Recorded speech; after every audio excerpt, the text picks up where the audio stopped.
سلامونه ټولو ملګرو ته ستړي مه د هیله د روغ او خوږ وي د زه رحمت افغان له هر اسکیل یوټیوب چینل څخه یو ځل بیا ستاسو خدمت کې یم. په دغه ویډیو کې زه تاسو ته ښایم څه ډول کولی سو په ایپ جي کوین کې خپله KYC بشپړه سرته ورسوو.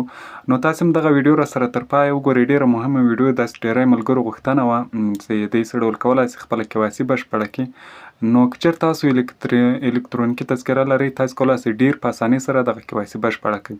دا څه ډول کولی سو راځئ دغه ویډیو راسره تر پایه وګورئ. نو تاسو به لومړی په خپل موبایل کې کروم براوزر خلاص کړئ. کله خو کروم براوزر خلاص کړ هلته به سرچ کړئ، سرچ ځای کې به ورکوئ، ورته ولیکئ www.fgcoin.net.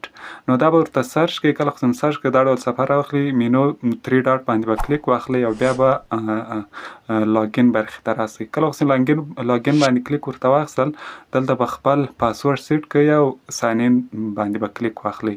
کله خو اکاونټ ته لاړئ پروفایل برخه کې دغه کونج دی باندې به ورته کلیک واخلئ او بیا KYC باندې ورته کلیک واخلئ. دلته تاسې اکټیویټ وګورئ، په اکټیویټ باندې به کلیک واخلئ او نیشنل آی ډي پاسپورټ باندې یو به ورته انتخاب کړئ او بیا به لاندې راسئ افغانستان به ورته سرچ کړئ او دا به ورته انتخاب کړئ. دلته به تاسې خپله له دې نه وروسته تذکرې مخ برخه صحیح راسي او لوکس ګوډ ښکارېږي او بیا به ورته عکس واخلئ او بیا به د شا د برخې ورته عکس واخلئ.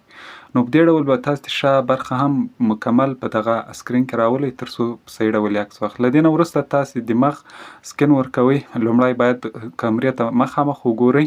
لومړۍ برخه کې دوم لیفت طرف ته باید یو څه وګورئ، لیفت طرف ته مخ چپ طرف ته وګرځوئ او په دریمه برخه کې تاسو باید ښي طرف ته مخ وګرځوئ او تاسې KYC یا ویریفیکیشن ډېر په اسانۍ سره سرته رسیږي. دلته ګورئ موږ ته وایي سبمیټینګ یور KYC او دغه د ما KYC سبمیټ سوه یا سرته ورسېده.